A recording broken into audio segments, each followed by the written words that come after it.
नमस्कार, जय हिंद। इतिहास विमर्श में एक बार फिर से आप सभी का स्वागत है। दोस्तों, आज मैं आपको लोकल के लिए वोकल इस क्रम में एक ऐसे पर्यटन स्थल पर लेकर चल रहा हूं जो ग्वालियर से लगभग 100 किलोमीटर दूर है। सिंधिया साम्राज्य की जो सिंधिया शासक थे, राजवंश था, उसकी यहाँ छतरियाँ बनी हुई हैं। ये छतरियाँ अपने आप में ऐतिहासिक हैं। इसका स्थापत्य जो है वो इतना सुंदर है कि कई लोग इसकी तुलना ताजमहल से भी करते हैं, क्योंकि मार्बल का बहुत खूबसूरत काम यहाँ मिलता है। आज हम इन छतरियों का निरीक्षण करेंगे, इनको देखेंगे और ये महसूस करेंगे कि तत्कालीन समय किस प्रकार का स्थापत्य था, कैसे कारीगर थे और किस मन से वो काम करते थे कि आज ये हमारे लिए एक धरोहर के रूप में सामने है। तो आइए चलते हैं और देखते हैं सिंधिया राजवंश की ये छतरियाँ, जिनमें शिवपुरी की ये छतरी क्यों महत्वपूर्ण है, इसकी चर्चा करते हैं। आइए चलते हैं। शिवपुरी में सिंधिया शासकों की छतरियाँ संगमरमर पर जटिल अलंकरण के साथ बनाई गई हैं। इन छतरियों की वास्तु विशेषताएं इन्हें दुर्लभ बनाती हैं।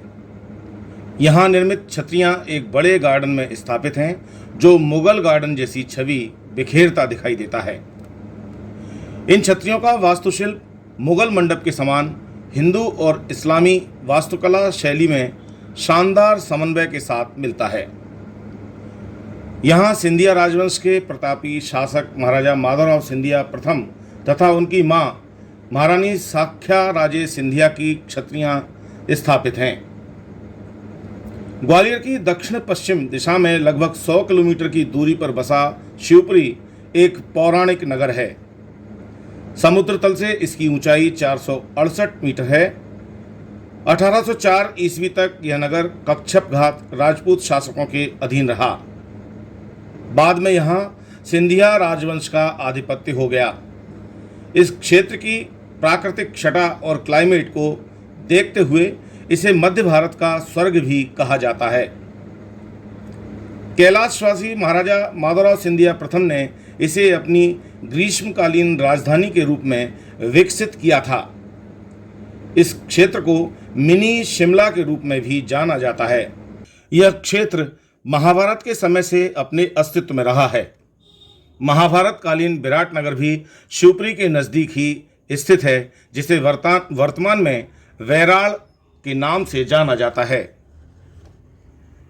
पांडव कुमार अर्जुन ने अपने अज्ञातवास के समय कई स्थानों पर अपने बाण से पानी निकाला था। शिवपुरी की छतरियों के समीप भी बाणगंगा को महाभारत काल से जोड़ा जाता है। इस स्थान का निर्माण माधवराव सिंधिया प्रथम ने अपनी मां सख्या राजे की याद में उनकी समाधि स्थल पर छतरी बनाकर कराया था। उन्होंने यह इच्छा जाहिर की थी कि उनकी मृत्यु के पश्चात उनकी छतरी भी उनकी मां की छतरी के सामने ही बनाई जाए, जिससे वे अपनी मां के दर्शन कर सकें। मां की छतरी का निर्माण सफ़ेद पत्थर से कराया गया है, जबकि सामने वाली महाराजा माधवराव सिंधिया प्रथम की छतरी का निर्माण संगमरमर के पत्थरों पर कलाकारी करके निर्मित किया गया है। आइए छतरी के अंदर कुछ खास स्थानों पर आपको इतिहास विमर्श के माध्यम से ले चलते हैं। यह मुख्य द्वार है। यहाँ से टिकट लेकर छतरी में प्रवेश किया जाता है। सामने छतरी का विहंगम और सुंदर नयनाभिराम दृश्य दिखाई देता है, जो मनोहारी है। सफ़ेद नक्काशीदार पत्थरों से निर्मित दर्शनी छतरी और बुर्जे लुभावने लगते हैं। छतरी के अंदर जाने के लिए कई सारे द्वार हैं, जो जिज्ञासाओं को और भी बढ़ाते हैं। यहाँ राधा कृष्ण का एक मंदिर भी है। छोटे छोटे तालाबों के किनारे पर खड़े होकर इसे निहारना और भी मनोहारी लगता है। इन तालाबों को एक दूसरे से जोड़ने वाले छोटे छोटे पुल भी हैं। सभी पुलों के बीच एक बारादरी बनाई गई है।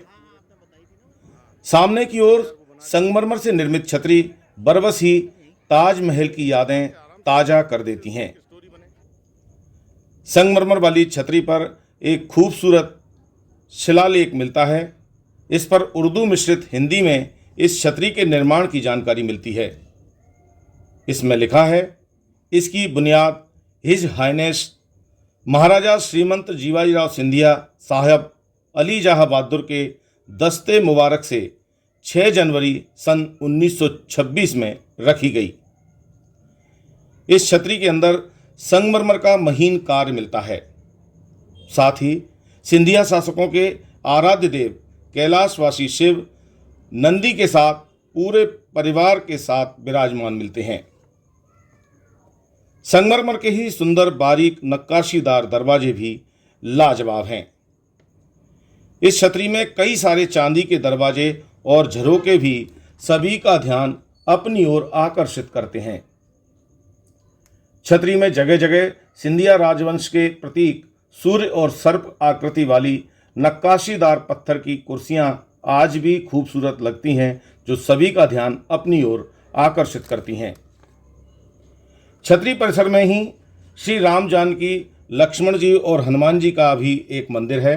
साथ ही चारों दिशाओं में तुलसी स्तंभ, जिन्हें क्षेत्रीय भाषा में तुलसाना कहते हैं, वे भी बनाए गए हैं, जो यह सिद्ध करते हैं कि सिंधिया राजवंश क्षेत्रीयता, संस्कृति और परंपरा में कितनी गहराई से पकड़ रखते थे।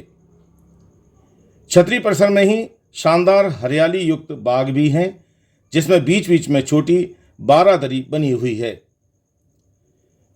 छतरी परिसर में प्राचीन लैंप पोल भी मनोहारी दिखाई देते हैं। तो दोस्तों, मुझे विश्वास है आज हमने जो शिवपुरी की छतरियां देखी हैं, ये छतरी आपको बहुत पसंद आई होंगी और अगली बार जब भी आप बाहर घूमने का प्लान करेंगे तो अपने नज़दीक, अपने आसपास के ऐसे ही किसी पर्यटन स्थल पर जाने का प्रयास करेंगे। शिवपुरी की इन छतरियों को देखने आप अवश्य आएंगे। शिवपुरी में घूमने के लिए बहुत सारे पर्यटन स्थल हैं।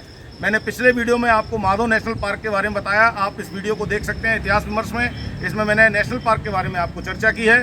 साथ ही साथ इस बार मैं आपको इन छतरियों के बारे में चर्चा कर रहा हूँ, जो महाभारत कालीन समय से इस स्थान का महत्व है। मुझे विश्वास है आपको ये वीडियो पसंद आया होगा।